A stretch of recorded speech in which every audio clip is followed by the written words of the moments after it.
No, apparently, I think he's working. Yeah, he's working. It's just gonna be in on it. All right. Great.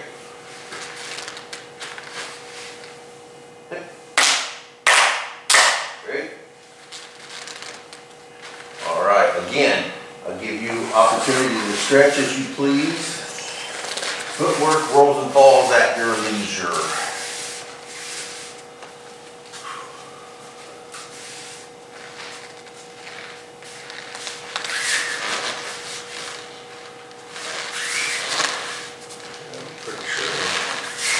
Bruised a knuckle.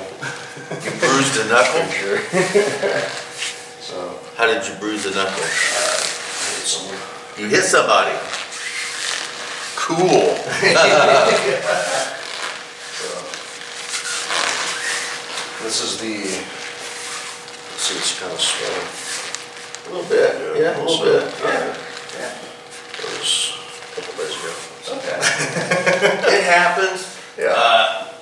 I mean, that's the, like, even when you do punch, if you do it right, you're still gonna get hurt, you know? Yeah. So, like, Well, the practical application to that is open hand strike. yeah. Using the palm heel. You know, we practice punching all the time. But honestly, and I still punch people. I don't care. I'll still punch somebody. But open hand strikes keeps you from damaging your knuckles. Yeah. Which is good. Which is good. So was it a confrontation, or like was it an actual real fight, or you just popped him and that was the end of it? It was more like a ladder. Yeah. She wanted to tee up when I came in and I hooked him with the overhand. And I think it was like here, or like I might have scraped his jaw or something like that jacked it up. But You hit his shoulder blade. it's in this In that portion, portion. yeah, in that portion of the body. So I don't know what it is that I actually hit that jacked up my hand. Okay. Okay. So But that was all it was, huh? pretty much. Just It a was good just overhand. pretty quick. Yeah. So You know what? People who talk smack about street fights have never been in one. Yeah. Street fights end really quick. It's One or two punches at best, and it's over. Either way, one way or another. So yeah, it doesn't last very long. You don't have an opportunity to do 50 different things. You may get off one thing, and that'll be the end of it for the most part. Yeah. So that's a very typical street fight. Yeah. So the way you described, you went over like this. Yeah, but it was like an overhand, like around. Okay, yeah. So that's why you hit that knuckle instead of Yeah. So I did the whole, the two in. Yeah. Most of the force went into my middle finger there. So. Because of the angle. So go boom like that. Yeah. If you'd have shot straight in, bam like that, you probably wouldn't have hurt your Oh, head. no problem. It probably would have worked out a lot better too. Yeah. Well, hey, listen. First instincts are first instincts. Yeah. You're gonna Well, do. he was doing boxer shirt or whatever. I don't know, because he was up here, like that. Oh, so like I this? just came around. Oh, okay, yeah, yeah. And so it was like just Boom. He thought he was off smoking shit, like putting his hands up, so he just went around. Yeah. So, but yeah. That So you know what that tells me was his hands were too close together. So yeah, I didn't like analyzing it. I don't really know what it was. Well, yeah, because again, it happens so fast. He's just Yeah. because he thinks he's cool or whatever. Yeah. Well, it showed him. So. Yep. It's from the description. It seems like his hands were too close together this way. Yeah. Because if you can just go and kudos to you, but if you can just go around it like this with a hook, then his hands were too close. I did do like I didn't touch him with them at all. Like his hands. I was just up here, like just distraction and stuff. So yeah, that's always fun. That might have like drawn him in a little bit. Yeah, but yeah. Like I didn't hit him. I didn't even touch him. Yeah. Well, and again, again, you don't have to touch them to make them do what you want. Yeah, So the whole fight, to me, sounds like you distracted him and you created this instance for him to go in and you just went around. Yeah. So whether you know it or not, subconsciously, you did that on purpose. You Yeah. wanted him to go in tight so you could go around with that hook. Yeah. So, yeah, that was just throwing that out like this, makes him go like that so you can hook. Yeah. Yep. Progressive indirect attack. That's what that is. The progressive indirect attack. You feinted a move to make him react in a manner in which you wanted him to do, and obviously he did, and then you clocked him with that. Did it good enough, with that at least. hook. So. Well, there you go. Well, I'm pretty sure he's not going to mess, you know. So was this a guy at work or just somebody? No, it was just some dude. Okay. There you go. There you go. So, just some jackass. Well, there you go. Fantastic. Fantastic. So, yeah, anyway, I guess that'll teach him. Out of everything you could have done to him, you were nice enough just to hit him one time. So that's decent. That's decent. Well, luckily, originally, I had planned on working on my standing with my favorite standing attack and my least favorite. My favorite being elbows, and my least favorite being kicking. That's what we originally was going to do. Yeah. But last night I saw a really cool technique that I kind of been running through my head. So we're going to start with doing Seos. Okay. So we'll start with Katsute Dori. So Katsute Dori, come in, boom, here, lock it, boom, and then this is where the throw comes from. Gakute Dori, second one is here, boom, and there's the lock there. And then the last, because there's 6 of them, we go from lapel and from here, and then the next one is under the arm here, and then a throw, standing, then we do it from Seiza, then we do it from Kiza, and then the last one is a punch, and it's boom boom here, and then it's the boom, the firing carry.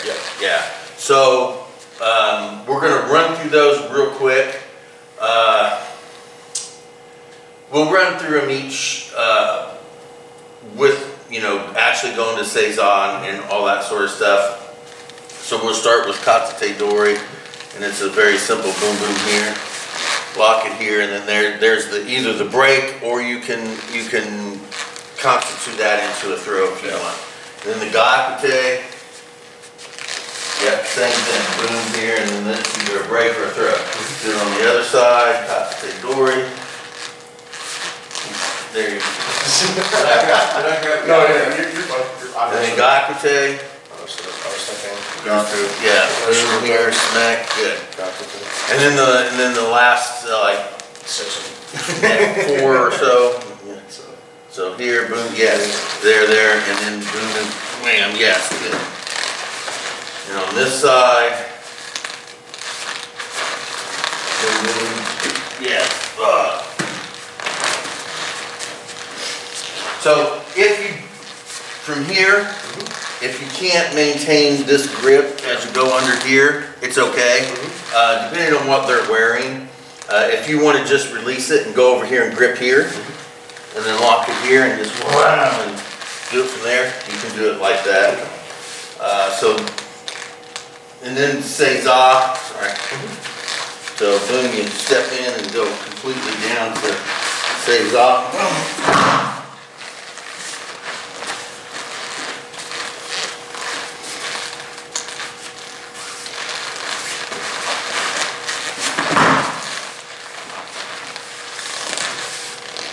And then Kiza.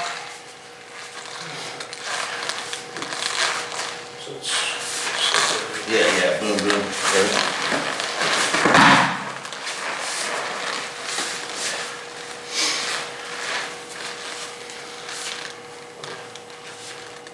The keys on this side, right?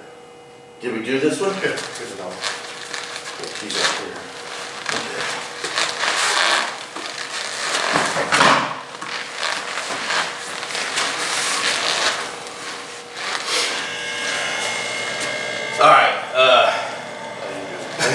Well, and then from the punch. Okay. So boom, boom, boom, boom, boom. Boom, there, yeah, there. And then you go down. And then you go over your shoulders and roll. I'm gonna take this thing off. It's nice for show, but it's a pain in the butt when you actually try to Feet your confident to get warm.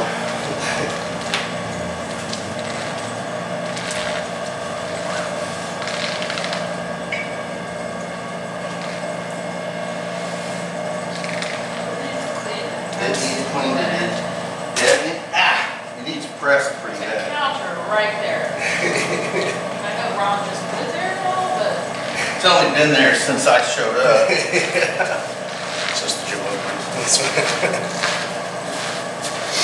Alright, so Katsute Dori, Seoi Nage. Move it like we're going to do a Shiho. We come in, you can even attempt a Shiho if they straighten it out or whatever. Boom here, keep it on the side where you don't have to go on the inside. Here, boom. Now from here, you can lock that up as if you want to either go down Seiza, or if they're small enough, and pick them up from here, however you really want to do that. Gakute, here, boom here. Now, we used to go to the far side here like this, and throw this away, which you can still do. If you want, you can still do it that way. You can bring it in here and you can go completely under and then throw this away, or you can stay over here and lock it up this way. Technically, it's two variations, two of the same thing. I don't care which way you do it. Technically, when I used to teach it with Gakute, yeah, there we go. We would come over, boom here, and I would throw this away and throw you over the hip. So it turns kind of more into a koshi, which I guess doesn't really. But I'm going to keep it here to make it less koshi, because we do that with the Seoi Nage as well. Another thing with these throws is we're throwing over the shoulder, which makes it a Seoi. But you can also slide down to the hip or even down to the leg. Technically, that would create a different technique, but not really. It goes back to the fact that all of these techniques are the same thing. Depending on how you throw them changes the weight, the name of it or whatever. But at this level, it doesn't matter. Now at the beginning when we teach it, a little bit it does, just because of that level. So anyway, we got those two, and then the last remaining versions, number 3, 4, 5, and 6 are like this. We go in here, boom, I grab it here, and then from a standing position, pick them up, throw them. Then the next version is Seiza. So boom, boom, here I go down, and a little roll. If you can get underneath, if you can kind of get behind them a little bit as you go under their legs, it's a lot easier. Much more judo-like these are. The next so the first version I did standing up, the second version Seiza. The last one of this variation is Kiza. So I just go down to 1 and roll it over. Regardless of which leg I put down, really depends on which leg you put down in real life. And then the last one comes from a punch. So boom, boom here, I grip it, go down, Seiza, and roll you over my body. That is the same version when you see it done by Fluffy Bunny Aikido. They come charging in on you, and I just go down like this, and then you just roll over me. Yeah, that's that version, but we actually roll. That's 6 variations. That should be enough. But it's not gonna be. I saw a guy training in straight up Aikido. He's a badass little dude. I love watching his YouTube channel, but he was doing what I consider to be a Seoi variation. And I thought I'd play around with it. I'm actually considering adding that and making it the 7th. So it's gonna come off of Katsute Dori. You're going to re-grip here. Now, from this variation, you can either grab the shoulder, or you can, because we're gonna go under here like this. So when we grab here and we grab the shoulder, we're gonna turn the arm, okay? Now, you can also, when you can grab from the outside here and come under and grab the lapel, if it's there available. And so what we're gonna do is grab here, we're gonna turn it just like we're gonna do a shiho. We're gonna step in and then turn this way and throw them that way. Yeah. See, it really works. Oh, yeah. This leg comes out Yeah. because they're gonna trip over it. So you either do that, or if you want to do kind of a seiza or even kiza, I wouldn't have this leg up when you're trying to throw them this way. Yeah. This leg obviously would be up. Or you can do from this. You can do it from a seiza from a parallel position. So grip here, grip here. I come in here like this here. Yeah. I like this. I can go right like this, but I like extending this leg. Yeah. And then you just bring him down over that leg. And see how that arm kind of tightens up? And I lock it up here, just like that. So I'm gonna have you ever seen that variation? No, okay. I'm gonna have you work on that. So Katsute Dori. So grip here, yes. The inside leg steps, and then you go down. There. This leg is going to straighten out. And there, just like that. And then right there is the throw. Now, it's hard not to fall when someone has your arm extended like that. It was even a little stretchy and painful. Yes, yes. Go off this side. Super.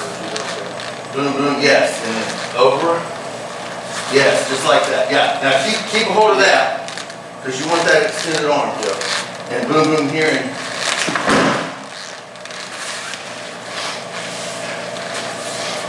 so Katsute Dori. Boom, I grip. I'm going to grab from here. I like this one. You can also go under and grab the lapel over here, but I like having this here. I come across here, boom, boom here. I like that the arm stays straight out as you hold it. So the other one is here. Yes. So and you do the same thing. Boom, boom here. You want to pull that in? Yeah. And then boom.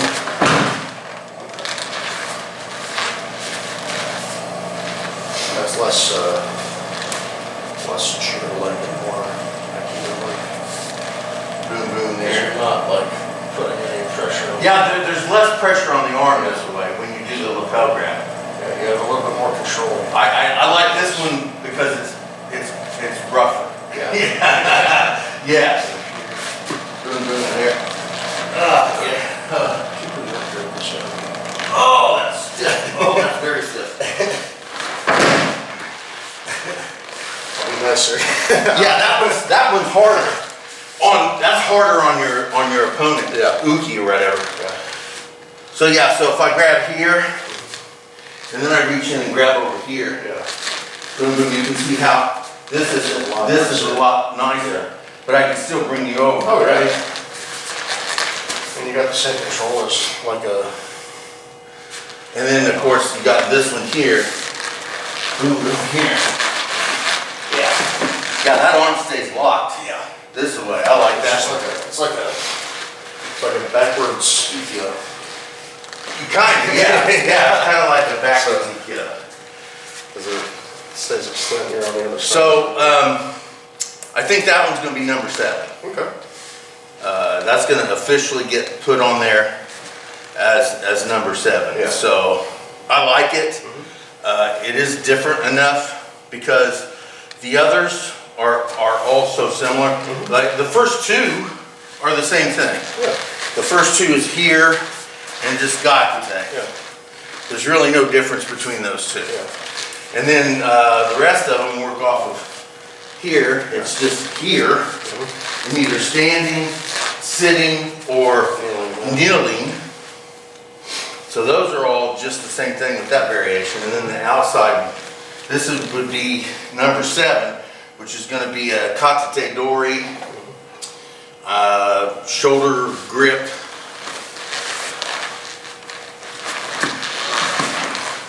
Yeah, that arm is locked. Hey, Brian, It is unlocked. Brian, why don't you sit out there? Okay, do you need the key? No, we're just gonna go sit in it. Okay, okay. Bye-bye. That's like, because when you end, you're holding, right, and their arm is just going across their elbow.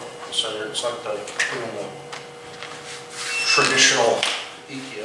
Yeah, you're doing an arm bar the whole way down. Yeah. I like it. Now you can loosen up a little bit on that. Let's go off this side. You can loosen up a little bit on that and make it more fluffy here like this, because I still have this. Yeah. You know, I can grab it like this and boom and take it down with one hand. But I still kind of have a reverse kote gyash on here. Kote gyash sono san. Yeah. I have that on there. So I could still, because I'm still using my arm to keep your arm locked, and I've got that kote on there. So I could do it one-handed. If I was training it or doing it against somebody who completely didn't know what they were doing and getting thrown around without me worrying about decent control. So try that with just one hand like that, just to see. Well, I mean, go ahead with the grip here, and then, and step in, and then you can, just that one grip here. So see, you have that, you have that nice It just slides into it. Sanko, yes, kote sono san here, easily. So now, from here, though, put your arm, right there. So there you go, yes. Yeah, it just slides. Yes. When you let go of this end and move, it just slides into it. It does, it just slides right into it. Just make sure you use the rest of your arm for control. Yeah. Boom, boom, I'm here, boom. I have it like this here, see, just use this here as control.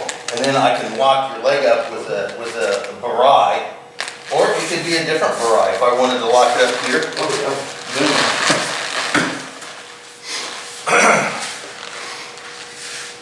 So, doing a weave, I forget what variety that would be. We're doing a weave. well, depending on, That feels a lot more like salat than. Yes, well, once I'm down, naturally, I would be on the outside like this, right? But if I wanted to, I could slip it in here. And what I'm doing is I'm pulling this leg in and locking it, and then using my knee to hit your knee and take you down that way. We are gonna work on the last, well, not last, but the next 5 Barais. I've got those written down there. We were gonna do that as well, but after last night, I said, I want to make sure that one, I get this Seoi on footage and make sure that it officially becomes number 7. Yeah, absolutely. So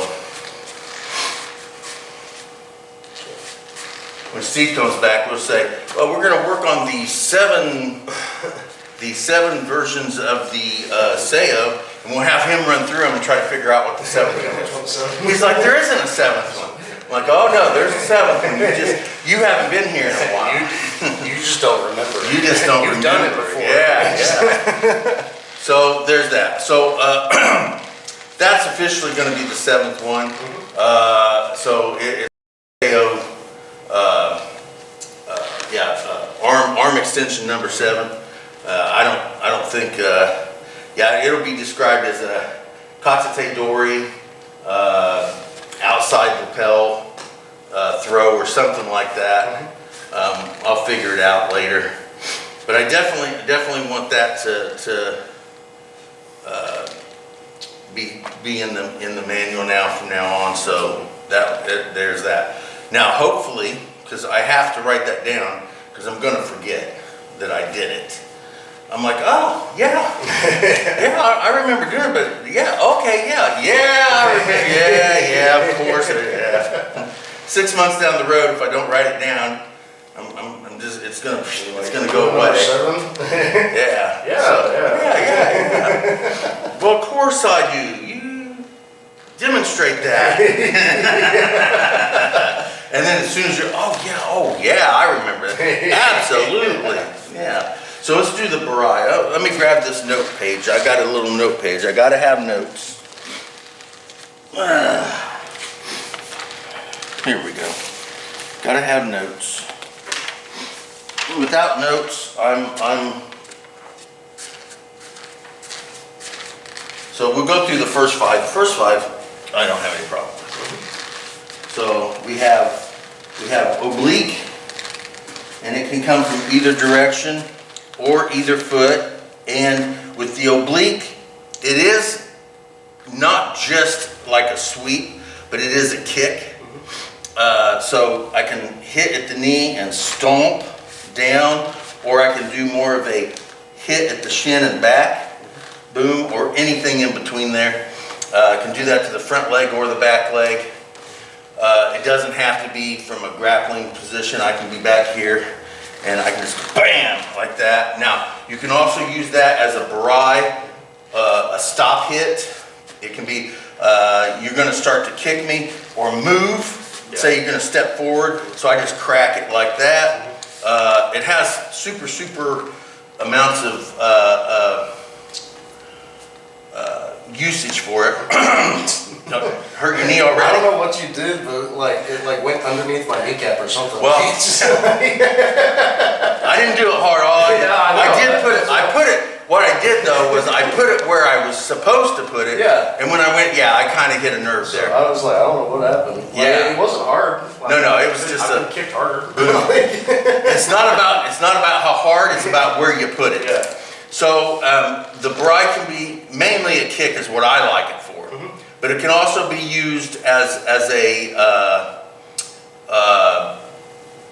movement type thing where I'm pushing it back. Like if you start to step forward, I can boom and push it back like that, and I can use it in that way. Yeah. So there's the first one. The second one, so we're going to come from the inside, and I'm going to go to the blade of the foot or the ankle, but I like kind of both ways, and it's spoon, and I pull it out, right? Now, we generally practice these static. We're just boom, we're here, and I'm like, okay, boom, right, like that, right? But these are also done active while we're moving around. So really what I want to do is I want to catch you moving. So if I step here, boom here, I want to catch you moving, and just like that. Catch you moving and sweep it out of your way, right? Now, the third one is an inside Katsute Dori. So I'm going to go from one side into the other leg here, boom, and lock it up. Whoop.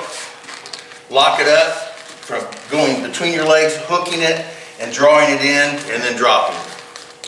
The fourth one, I'm going to take it from the outside, and I'm going to do the same thing that I did with the second one, except I'm doing it from the outside. Now, Steve has a tendency to bring the Katsute Dori side in and sweep it out this way.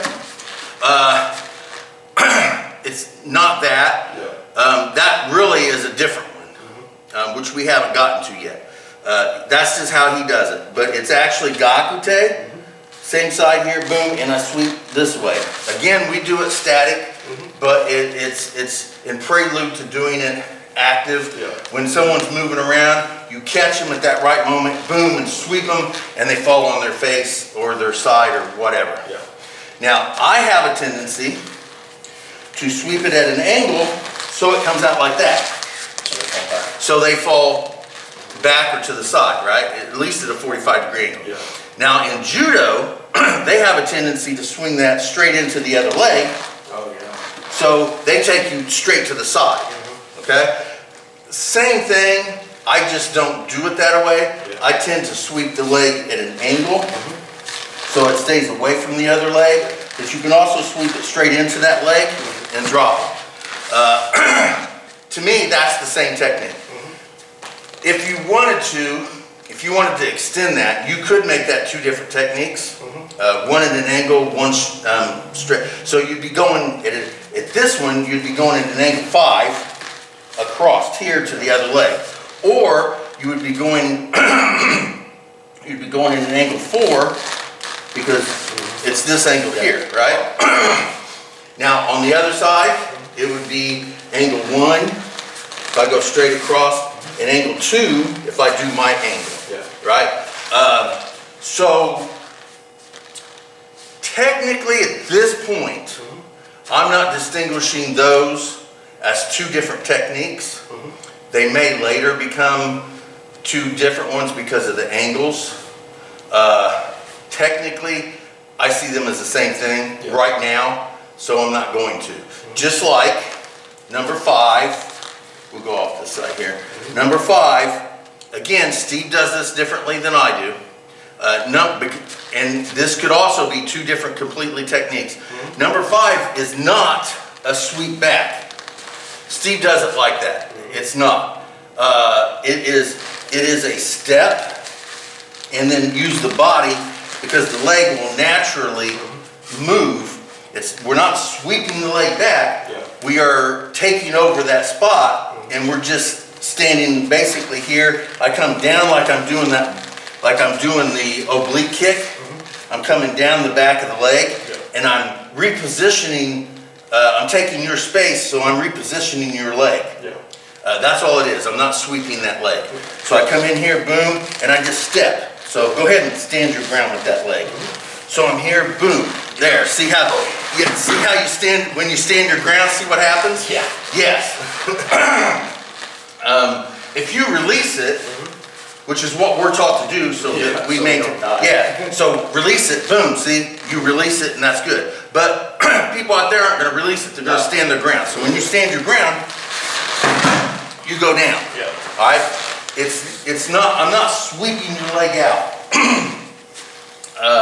Again, I kind of let Steve get away with it because he's at the level he can change things. He can change things the way he sees fit, right? There is something really cool from ringing. From what? Ringing, it's the German. Okay. It's like number 5. I don't know if it's in the system, but they come in from here like a judo. They turn this forward foot. Okay. And they come in and kick that up. Oh, okay. I don't know if that's also a Barai. It probably is. It is a Barai. Yeah. It is a Barai. So, I don't know if it's another Barai. Oh, okay. But it's kind of like number 5. Yes. So the way I perceive this at this point, like I said, at this point, because it will change. Anytime I want to do, so this is Katsute Dori because I'm going across, right? So I'm here, boom. I can either step it, I can sweep it, I can do whatever I want, right? And this is actually Gakute. And I come in and I sweep it this way. Right. And they're not just like kicking the ankle, right? Like they're not just there. They're coming in almost like with a shin or a knee. So they're doing like they're doing like a roundhouse kick. Yeah, they're doing like where we take the space. Yes. That's where their foot ends up. Okay. But they're coming from the front of their shin. Yes. Around. So they're doing a Gaku roundhouse kick from behind. Pretty much. So, but the way I would consider that different. Yeah, I would consider that it's different. Yeah. I just don't know if it's already. I don't know. I'll have to look and see because I'm going to read through here. The next 5 that well, you go ahead and work those real quick. So 1 oblique and the boom. Something I noticed with the first two is they go long with the oblique and they go to the inside. Oh, they do. Yes. Yes, now you're getting into savate. Yes. I was just I wanted to no, that's fine. because They go. They do, like, yes. all the way to the other end. Now, I consider that, right now, I consider that part of the oblique kick, which is the same thing. Yeah.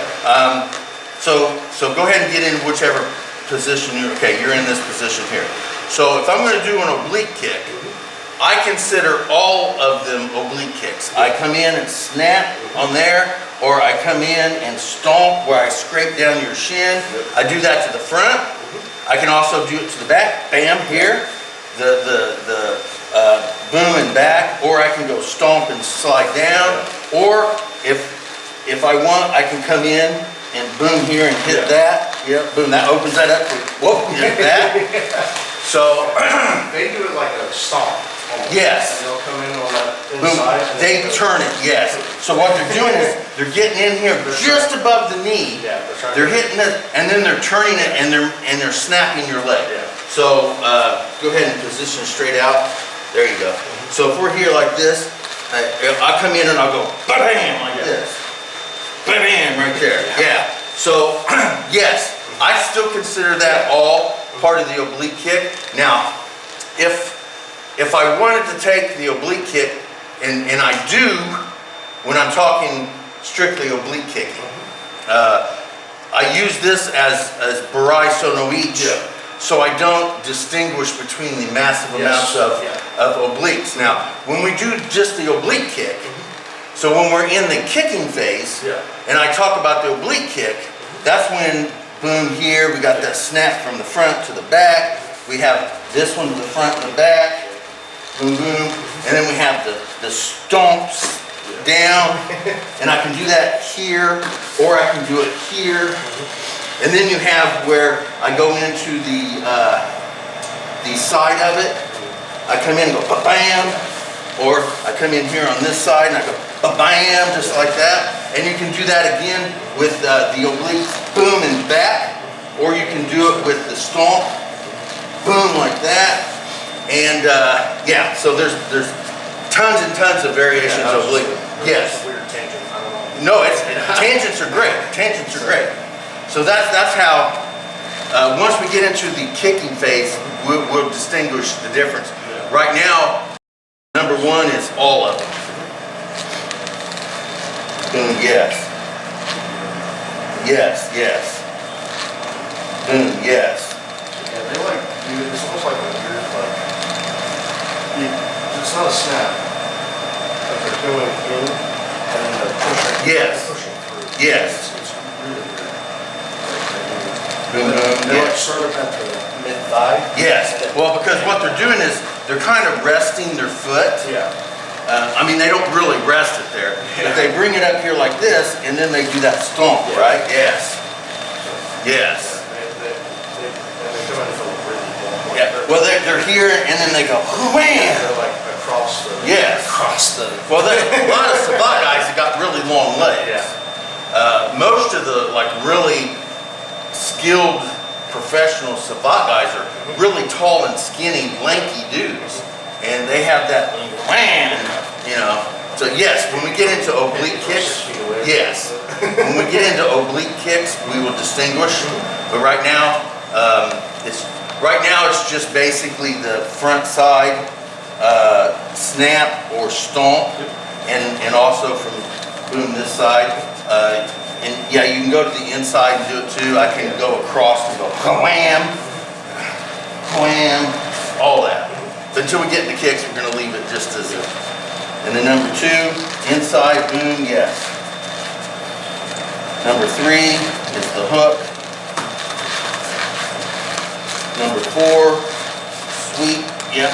Number five is the stomp, yeah, boom. And there we go, that's it. All right, yeah. Number 6, do number 6. Number 6, Gyaku Ashi, same side, inside hook. So, number 6, so with number 3, we're doing Katsute Dori hook, Yes. right? Yeah. Boom. So with number 6, we're doing Gakute hook. So it's that way. Okay. Now, we're gonna fall on it, Yeah. but we're not gonna do that. Yeah. But I'm gonna come in, and instead of hooking to the same leg, left to left, which would be katate dori, which is across. We're gonna do gaku, which is the same side. Boom, boom, boom. So we're just gonna hook the same side. All right, so. So then that's different from going out. Yes, yes, because that one I That's think. a different one. That's a different one, yes, Okay. yes. So, So this one you just hook with the same side. Boom, boom, yes, yes. so I went to the side. It doesn't matter. Okay, I was gonna say, should I be going more than No, that? you do what makes you happy. So if I want to take you back and drop on you, Yeah. all right? So I'm going to come in here like this, I'm going to hook it and boom, Yeah. and then I'm going to fall on you. Now, if I want you to go forward and slam your face into the ground, Yeah. what I'm going to do is turn here and bam, just like that. See? Now, technically, that could be two different techniques. Yeah, that's all I'm asking. So- Technically, it could be. Right now, I'm not distinguishing. We'll just say that it's a, just like with the obliques, there'll be variations off of. Yeah. Maybe down the road, if I want to have 80 different Barai, we can do that. But right now, Barai Sono, the number 6 is simply going to be same side hook. Now, whether you take that as same side hook going backwards and down, or same side hook as a little tinkon, you're going to hit a little tinkon and sweep the inside like this, right? Technically, yes, that's two different techniques, and it will get thrown two different ways. Yeah. But right now, we're going to keep it as number 6. From this person. Other side, boom, yes. Yeah. So you have a tendency to want to, My legs are short. the hook, yeah. You have a tendency to turn, Then, yeah. boom here, and turn me a little bit so you can drop it, yes. If I want to, I can like here. Yes. Boom, boom, yes. There you go, there, right there. Well, this is applications determining on position Yeah. at the time, right? So if we're here like this here, you know, I have the space to take you front, right? Now, if we're here and I'm pushing you around, so now I have the spot to take you where I can take you like that and go forward, right? Technically, right now, and I love that version, because it's so easy. I get you off balance a little bit and boom, you just go down. That didn't take a lot of... Jump, you know, pushing your body weight. Yes. And then, So technically for now, that's going to be the same, but variation of, Yeah. so that we don't get crazy and have 80 different Barais. But eventually, yeah. Technically, I see those as two different techniques. Yeah. Because one, I'm pushing you down and landing on top of you. The second one, I'm actually doing a tinkon and throwing you forward. Yeah. Completely same thing, but different type of movement. Yeah. So anyway, that's number 6. Number 7. So, okay. So number 7 is the difference between the way Steve does 5 and I do 5. Okay. So the way number 5 works is we step, and I've got you trapped, and I use mainly your upper body to throw you because I've got control of your lower body, right? That's number 5. Technically, that's the way it should be done. Now, I'm going to have to make him do it that way for now because number 7 is the sweep. Yes. So number 7 is more judo-like. So I come in here, boom, and sweep the leg, right? Which is what he uses for number 5. But it's, He likes action. he does like axe kicking. So number 7 is a sweep. Yes, boom. So do number 5, which is the stomp. There. Now do number 7, which is the sweep. Yes, it is different. So we're going to distinguish that. Number 8. So inside katate dori foot, ankle lock. Okay. All right. So number 7 is probably one of my favorites that I like to do. So we're going to go to the inside katate dori, but I'm going to hook it like this, and then I'm going to use my So then I'm going to use my knee to break your kneecap. So step in and lock it, and then just bend at your knee. That's me. That is me. That is me. I love that one. I'm gonna move this down just a tad bit because I noticed we're not really getting. We're gonna see the legs. We'll have to go through all these again. Yeah. So real quick, let's start here. So, Barai, dude.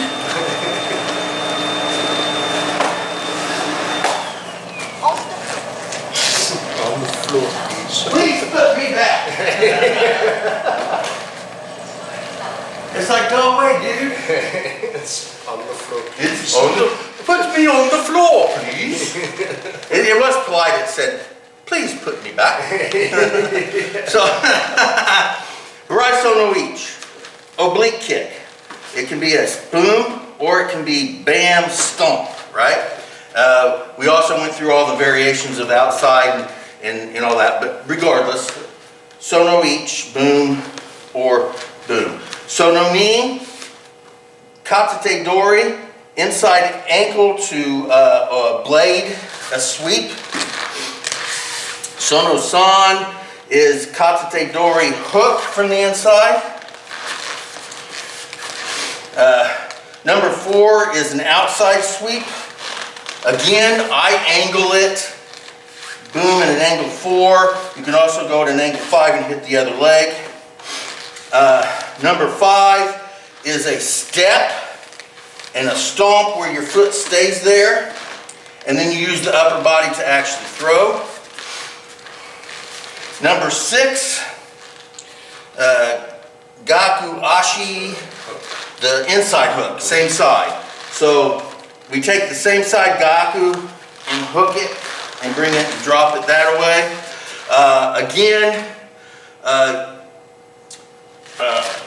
Just bring it in and hook it and throw, boom. Number 7 is just like number 5 that stomps down, except now we actually sweep it, boom. Number 8 is coming in and side by side with the blade of his foot, just basically heel to heel. I'm going to angle my foot behind their foot, and that causes an extension, and then I just bend my knee and then drop him or break his kneecap. It's his choice. Yeah. Number 9, outside gyaku hook. Okay, so this one is a hook from the outside, boom. Whoop.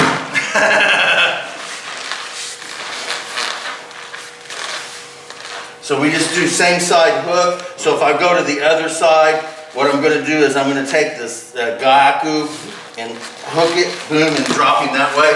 And you will fall on top of them a lot doing that, so be careful.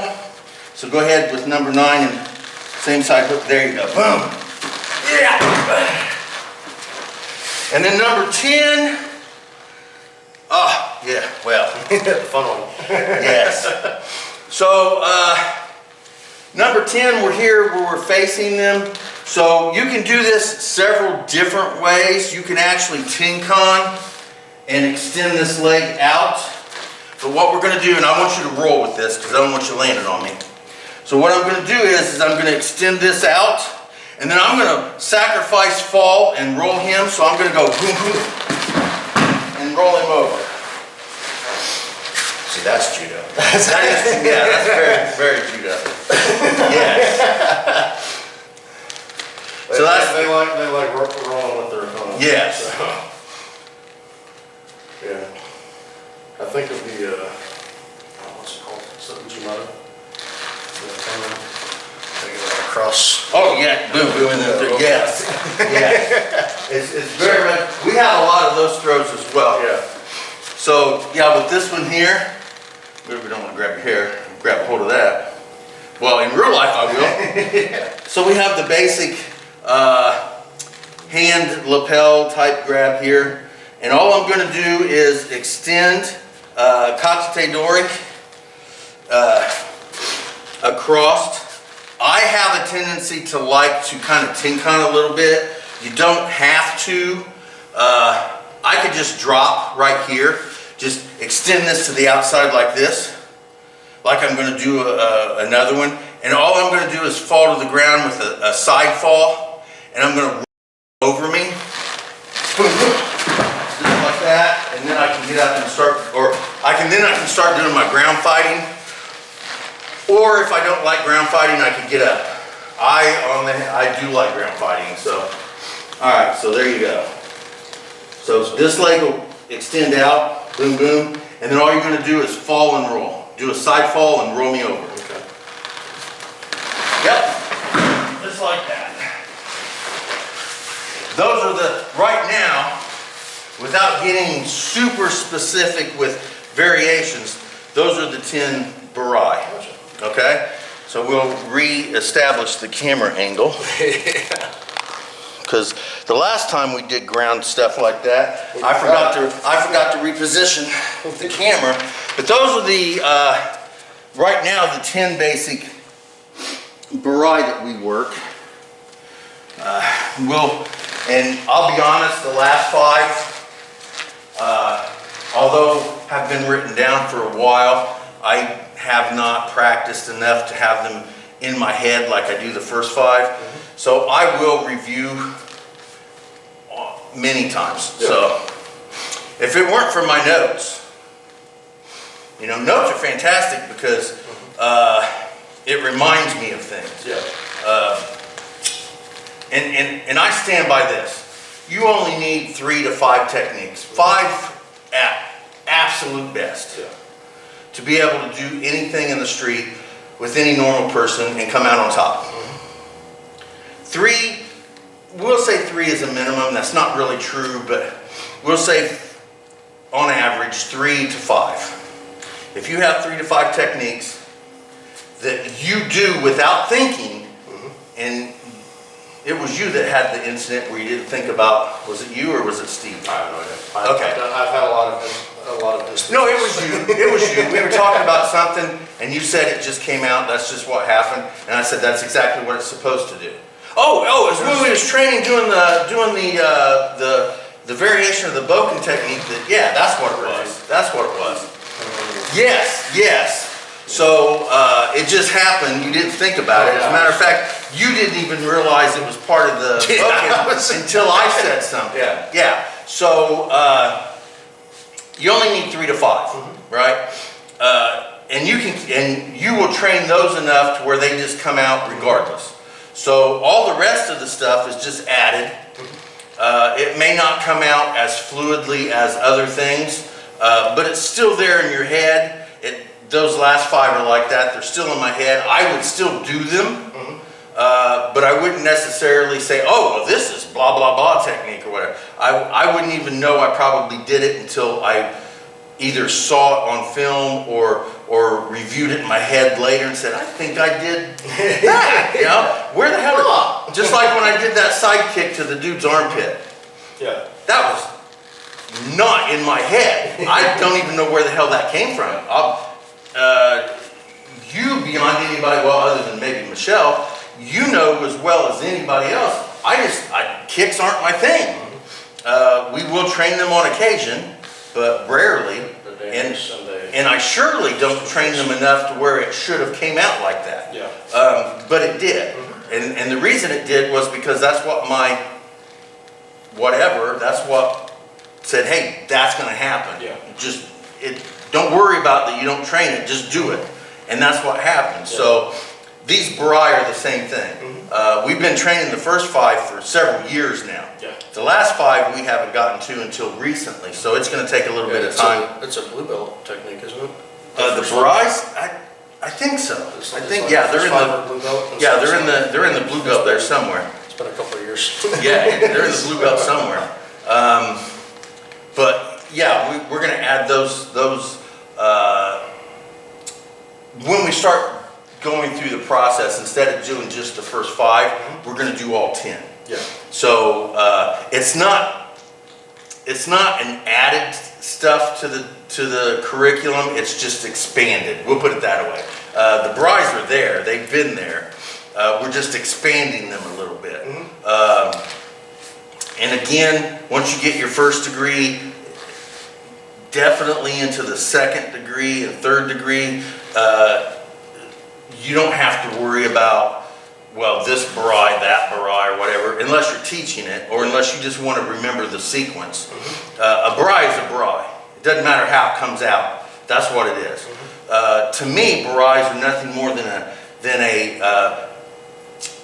it's a leg trap, but I see them more. I see them more broadly. Barais are not only just trapping the leg, but it's sweeping the leg, it's kicking the leg, it's attacking the leg. No matter how you do that, I'm attacking the leg. And now, technically, if I use that as a strict determination for what I consider a Barai, my kicks are Barais.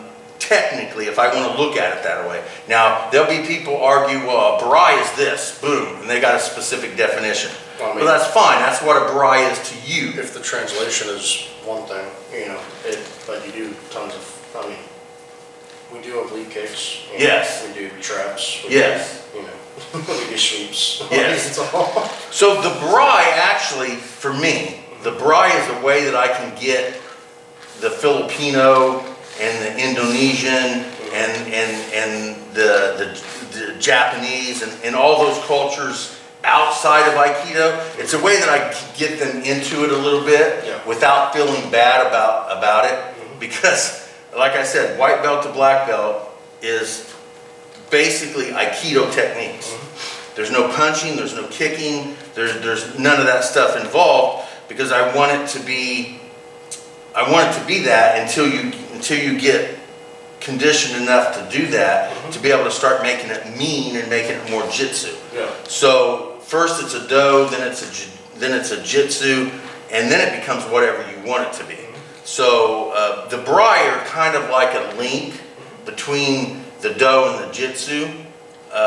So I kind of snuck the Barai in there to kind of link those two in at midway point, blue belt, midway point. So that's really why I did it. Because technically, straight up Aikido, we can't do that.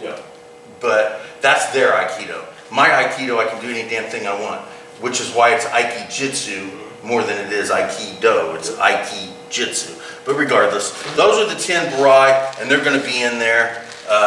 From now on, when we work the Barais, we're not going to work just the 5 Barais, we're going to work those 10. And as I said, the variations of those can be extensive. I just don't want to have 80 different Barai. We can work variations of them.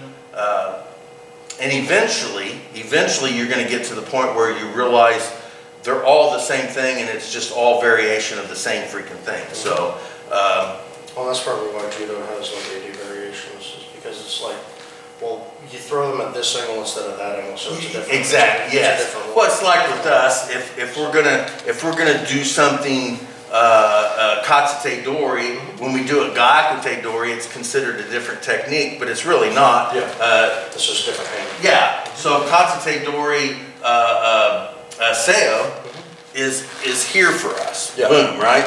Now, gaikute dori is number 2, but it's the same freaking thing. We just bring it up here, boom, and then we just come in here.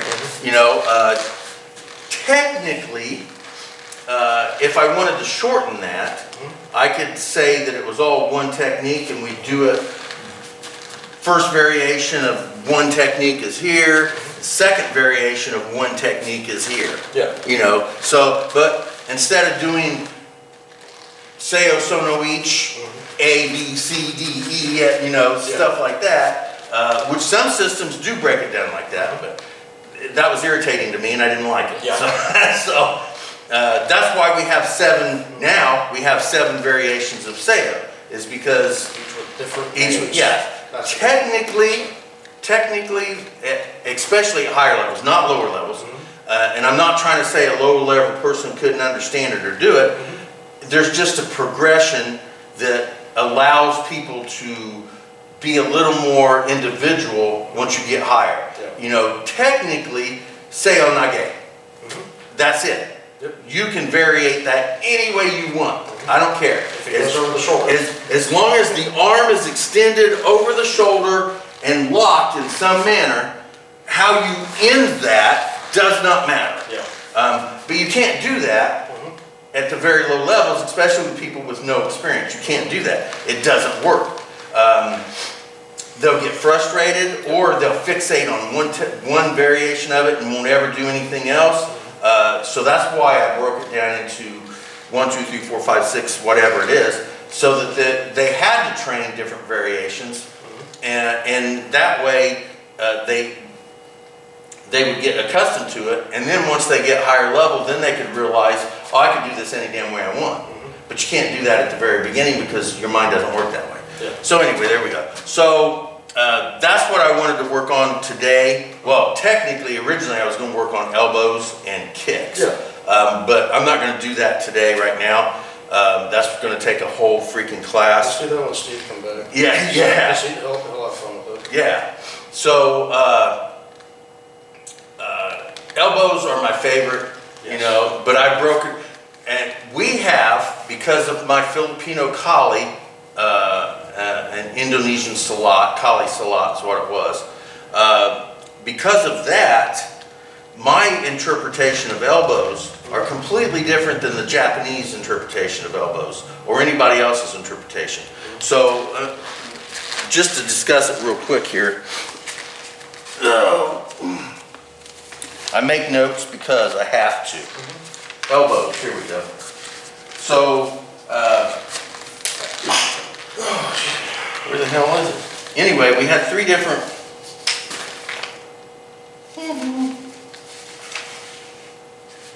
I know we do elbows as shields sometimes. Well, I'm talking about, I'm talking about the way. Here we go. We do it by angles of attack, right? Most people don't use angles of attack. So just the terminology, because we don't use a lot of terminology, especially later. Now, when we do the Aikido stuff, we use the Japanese version of it. But later on, then when we get into stick stuff, I don't jump to Tagalog, the Filipino, or the Muay Thai when we do kick. You know, I don't do that. But you have Muay Sak, which is Thai for elbow strike. Hijiate, which is Japanese for elbow strike, and Siko Suntak for Filipino. Right? You can use those terms any way you want. I'm an American, so elbow. It's an elbow. I don't mind the art of martial arts. I think it needs to be there to balance things out. And I prefer balance, but I'm not going to over-art something and take away from the martial, the combat aspect of it, just to indulge the art version of it.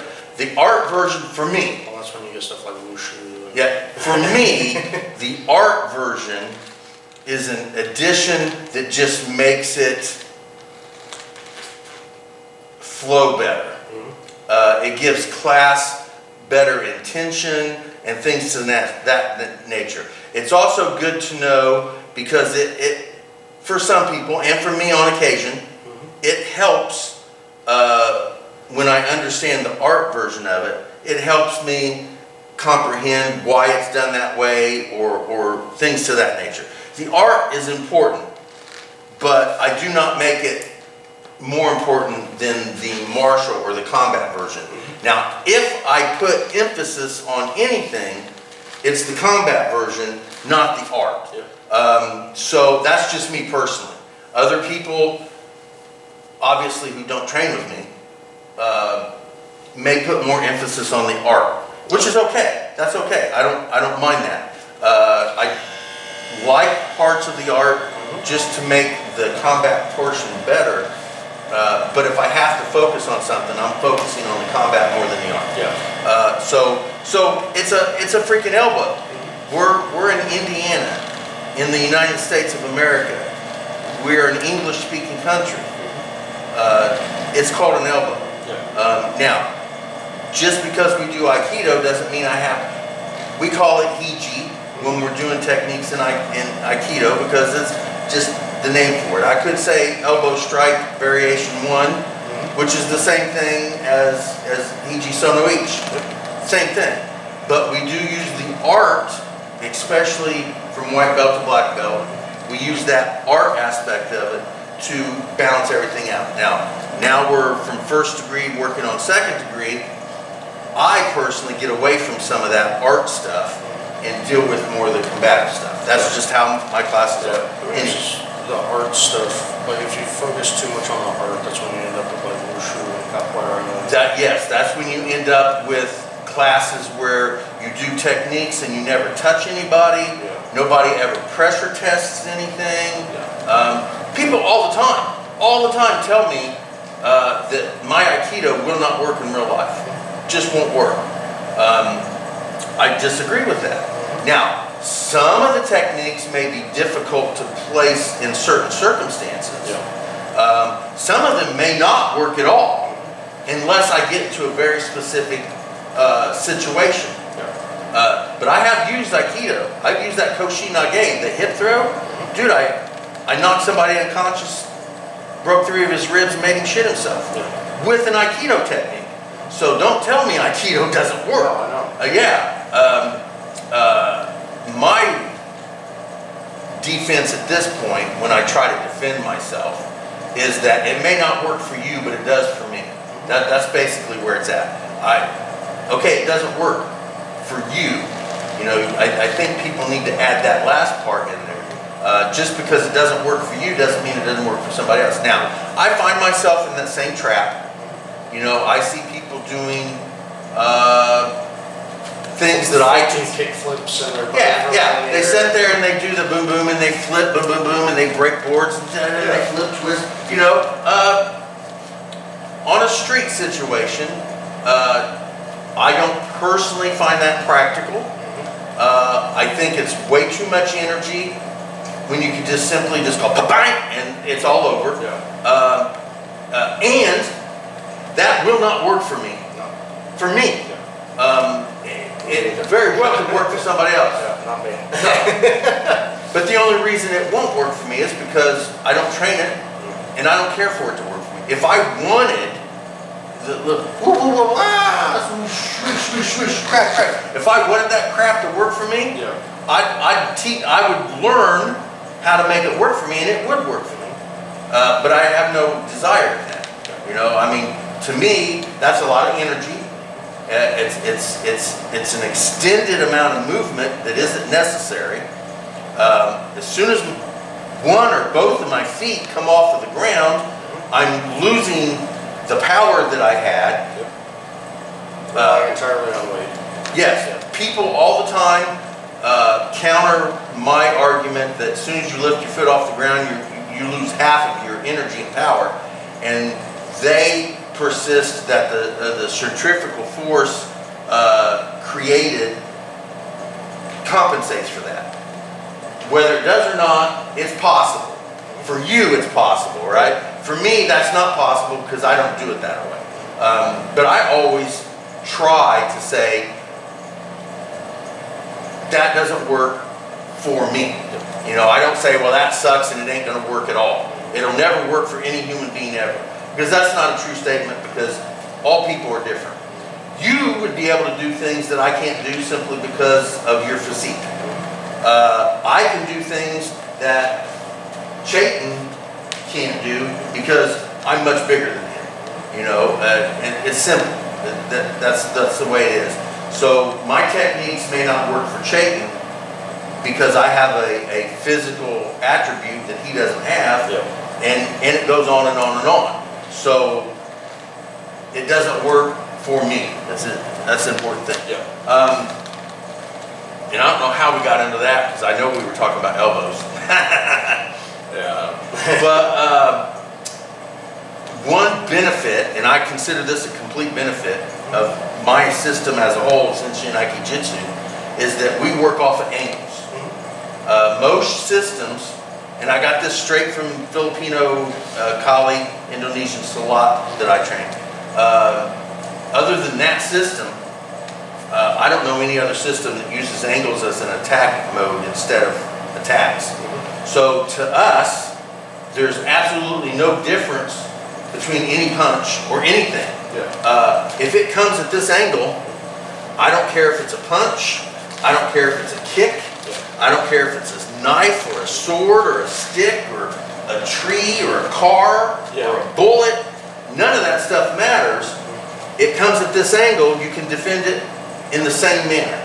So you can defend angle 2 the same way we defend angle 4. Angle 6 and 8 are basically the same thing and very similar to 2 and 4 because they're basically one's coming down and one's coming up. So these 4 angles really have one technique that can do basically everything. And then you have 1 and 5, which are one angle. And then you have your straight in number 9. So you could basically defend yourself. Guess what? 3 different things can defend all 9 angles. And there we go back to the 3 to 5 different techniques. So we have the added luxury of not caring what it is. We just have to deal with the angle. That's all it is. But that aside, with the elbows, and I was watching this Filipino guy, and he about a week or so ago, and he's the one that I'm like, I'm going to do elbows next week, and I'll start jotting down stuff. So we have basically angles. We have angle 1, which comes straight across, boom, here, right? Now this angle here, straight across, and again, we have gates. We have upper, middle, and lower gate. So if I do a middle gate, I'm going to hit you in the middle, boom, here across the body. Upper gate is the head. If I'm lower, it'll be in the legs. So that's all the same thing to us. So these 3 levels, we basically defend the same way. But angle 1 comes across this way. But also, if I'm doing it off of, say, Katsutedori, and I come in here like this and punch and miss, angle 1 also comes over this way.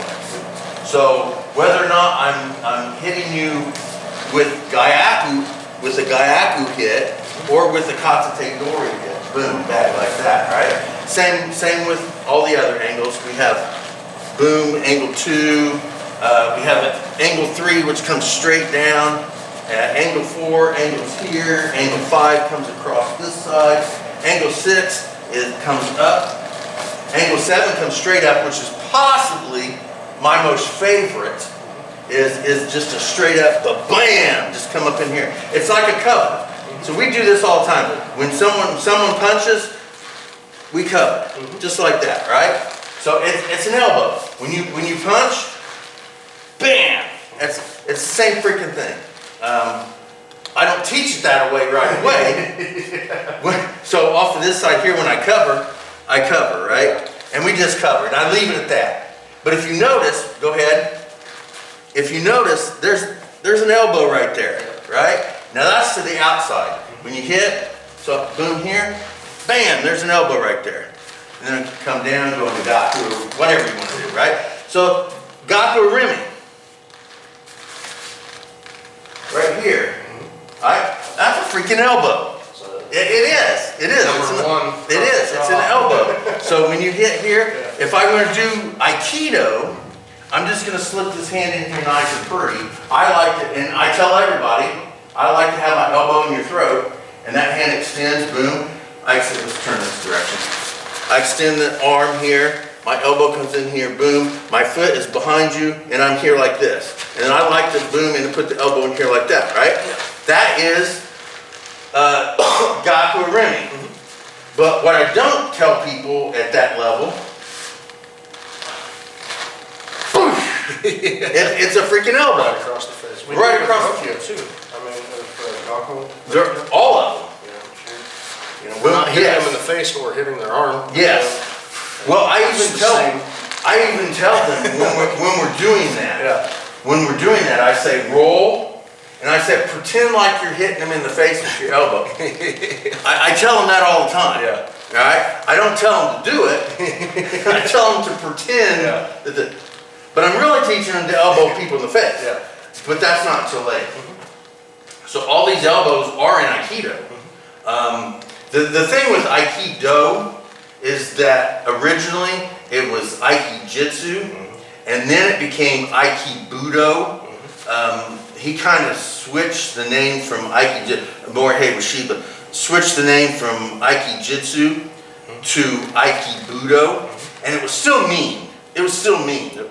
Doesn't Budo just mean the path or the way, yeah.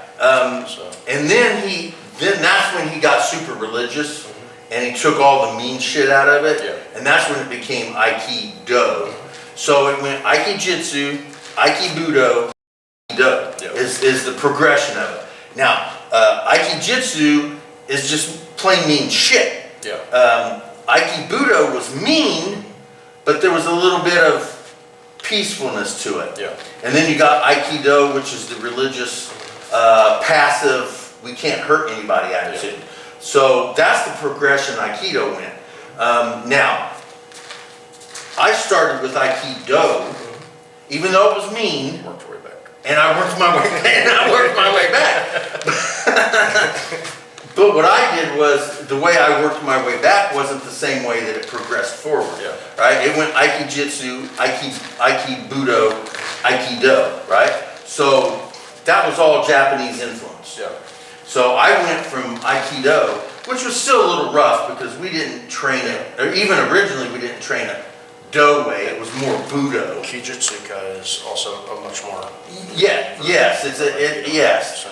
But I started with Aikido, but then my influence of my Filipino Kali, my ninjutsu, my jujitsu, and all that stuff bled into it, and then it kind of scooted more and more, and then it went back to Aikijitsu, but a different version of Aikijitsu because it's not just Japanese, it's my way, which my path to Aikido jumped around all over the world, from the Philippines and Indonesian islands to Japan to freaking everywhere. So Brazil, everywhere. So I just de-evolved, if you want to look at it that way. I don't look at it that way.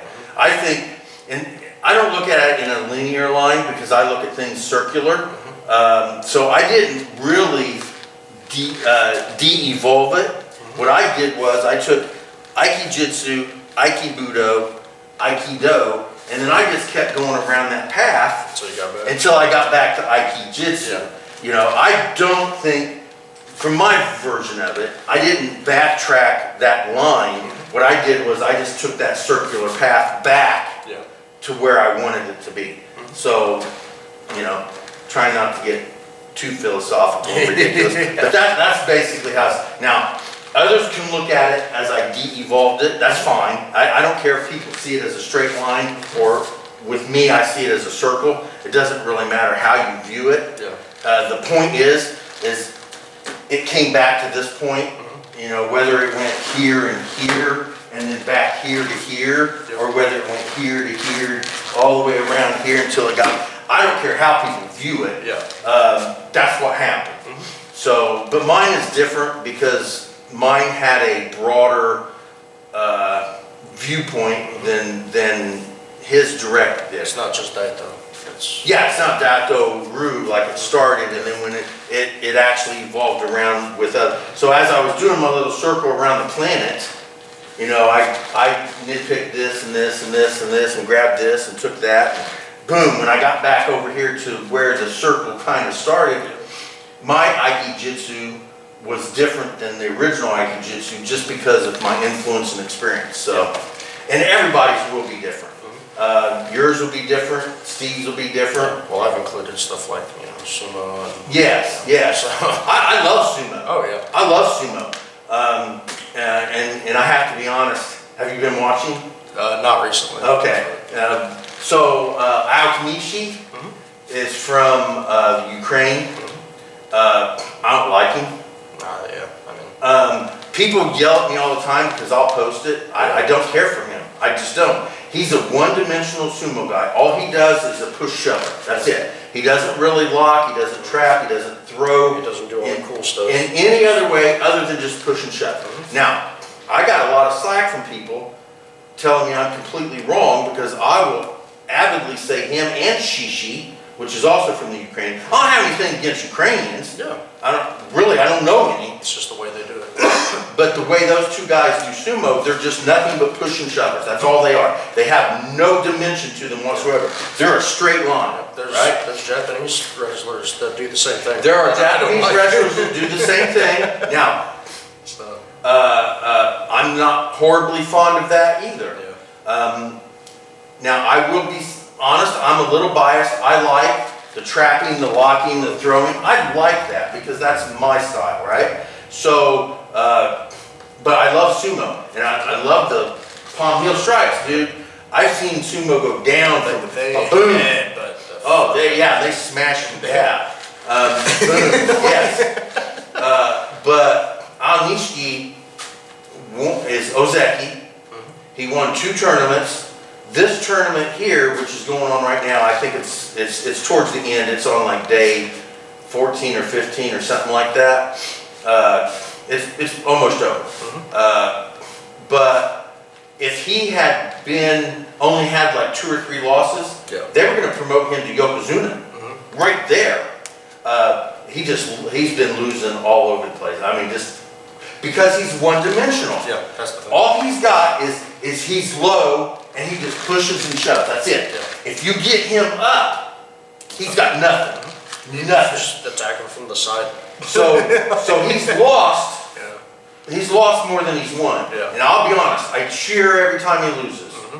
As a matter of fact, anytime he goes on the dojo, I always root against him. I just don't like his style of sumo. I don't.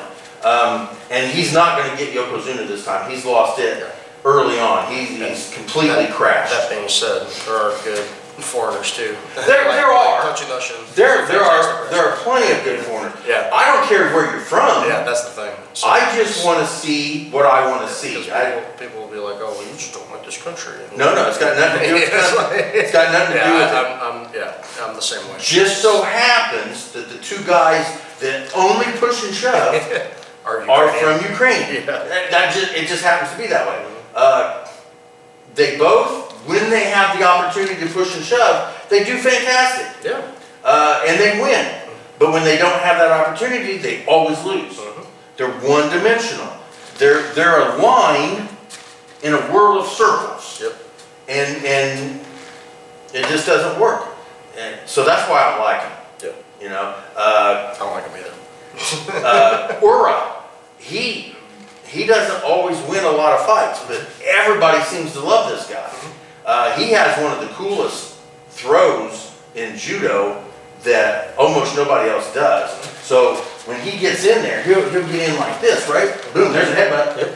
He'll come in here like this, and he'll be pushing. He'll go boom, boom here, and lay it and drop it. I love that. I love it. No one else does that, right? Or does it any chance he gets his head in there, and he'll take that inside leg, boom, boom, and bam, lay on you, and you just fall flat on your face. It's beautiful. It's beautiful. But no one else does it. Yeah. But I see him, he's done it once or twice this tournament, I think. Definitely once. Yeah. So, but yeah, I watch sumo all the time. Sumo gives me a lot of, It feels good. it does. It gives me a lot of skill sets though. I watch it and I sit there and like, okay, I'm a big guy, but I'm not sumo big. Yeah. How can I make that work for me, right? We're definitely not going to get in here and boom, boom, boom, and body slam each other, do the smush, and then start fighting. We're not going to do that in real life, but I can get myself into this position or reach down and grab him by the belt. Yeah, I can grab him right here like this, boom, here, you know. But right here I've got underhook. Yep. All right, one thing I love about underhook is right there. And I catch them do it. They do that on occasion. They do that. Well, because that's the thing. Sumo is just wrestling. It is. There's so much opportunity, so long as you obey the rule set, Yes. to add in Well, they can whatever do. other art. You can do locks, you can do throws. You just can't do closed fist punching or kicking. Yeah. They can do barais. Yeah. They can do leg locks and leg sweeps and That's stuff because- like that. By definition, Yes, right? It's yes. not a kick. Yes. But it's just like with sumo, like it allows you to do every other part of martial arts except for The traditional kicking yeah. and traditional punching. Yeah. Everything else you're fine. Yes. Like open hand striking, headbutts, grappling, you know, stand up. You just can't be on the ground grappling, you know, like it's all. Yeah, as soon as something other than the flaps of your feet touch, it's over. Yeah. But yeah, I love sumo. I watch it all the time, and I get a lot out of it. So yeah, I get stuff out of things that I don't train and things I don't even like. Yeah. I don't care for any Korean martial art. That's right. I do throw a blanket over that. I really do. To me, whether I'm right or wrong, I don't care. I see Korean martial arts as somebody else's martial art that they've taken, added flashy, flippy kicks, and that's it. Yeah. Now, people argue with me all the time, that's not true, that's not true. But if you look at it, and you're objective, and I can't say I'm objective because I'm not. But if you're objective about it, and if you look at the arts, every art I've ever seen the Koreans create or do is pretty recent. Most of them weren't established until the late 1800s or even 1900s.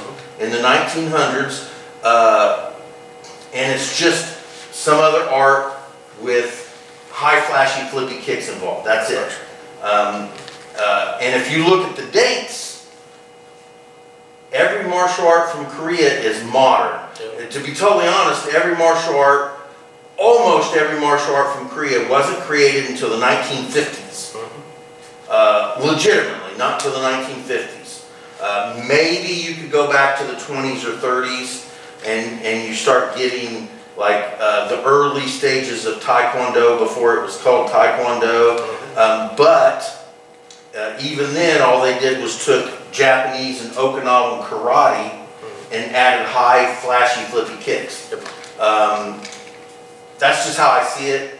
I'll be honest, you could give me actual real proof that my opinion is incorrect, and I'm still not going to change my mind. Yeah, I get it. I'll be honest. I'm biased in that way. My mind is set to a specific belief, and I'll be honest. You could give me whatever proof you have, and I'm still going to find fault with it, even if it's correct. Even if it's correct. So I'm not perfect. My thing with Taekwondo is that the use case from each individual technique outside of like 5 don't ever get used in a tournament. Yeah. You know, I've never seen in a fight anywhere, not in professional fighting or in you know, street fight on, you know, YouTube.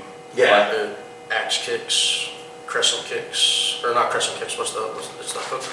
They come up and back. I've never seen that. You know, I've never seen that. I saw that once in UFC, and the guy had his leg caught, and so he just came around with the other. I've seen people use those kind of kicks in tournaments and competitions, but never like a fight. Not a real fight. Yeah. No. Now I'm sure somewhere someone has. Now I saw this one video, and I don't watch like actual real street fights, because I'll be honest, they bore me. It'll come up on my feed. Yeah, they bore me. I don't like watching them. I just don't. But I seen this woman, this crazy woman, take her purse and start swinging around and chasing this guy down, right? So he boom, boom, and he tried to step back, and she just was coming at him with that purse. He just freaking stuck his leg up into a side kick and just popped her straight in the face. And that's the other thing. The five things that I can think of: the roundhouse, the snap, the side, the oblique, and the front kick. The front kick. Yeah, that's all of those are found in every other kicking martial art. Those are the foundation. Those are all you need. Exactly. Yeah, those are all. You know, you can break that down into 3 kicks: the front kick, the side kick, and the roundhouse kick. Right? Now, there's variations to those, but those are the 3 kicks. Again, 3, or you can break it down to 5. But the 3 kicks that are absolute Yeah. in all systems of any martial art ever created by man is the front kick, the side kick, and the roundhouse kick. And everybody has those. And the reason everybody has them is because they work. Yeah. They work, plain and well. simple. So, so that's really all I've got today. Don't want to do too much punching and stuff because of your hand. I mean, so long as we're not like, because I think it's just bruised, it's not. Well, I want to do the punching, kicking, and elbows all together. And As long as I'm not going too hard. yeah, well, hopefully next week, Steve will be here. I don't know. But even if he's not, we'll unless I get another brilliant idea, what I would like to do though is do something from the manual as far as the Aikido techniques, as Aikido. Yeah. And do that, like today we did Seoi Nage. And next week I'll find something else in the manual that we do that's strictly Aikido. And then we'll do something else that's part of the first to second degree with I might want to pull the sticks out and start doing some stick stuff too. We've been sticking with single stick. Yeah. We really haven't started doing any kind of Sinawali with 2 sticks. I want to start delving into that a little bit, but I want to do single stick for a couple weeks before we start getting into double stick. But I'd like to start working some more on that because there's so much stuff. There's so much stuff at this point because now we've got to maintain everything from white belt to black belt, and then we've got to get stuff in from first degree to second degree black belt and try to get you guys comfortable with that stuff as well. Yeah. So there's so much stuff to work on and we can't do everything at once, so it's going to take some time. Yeah. But next week, we're definitely going to do some Aikido technique from the manual. I'll look up and see something, I don't know. If you've got an idea about what you want, let Michelle know if there's anything specific and we can do that. If not, it'll just be whatever.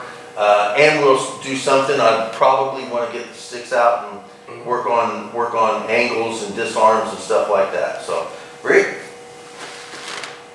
Fantastic. Great job, great job. Yeah, I didn't hit him that hard.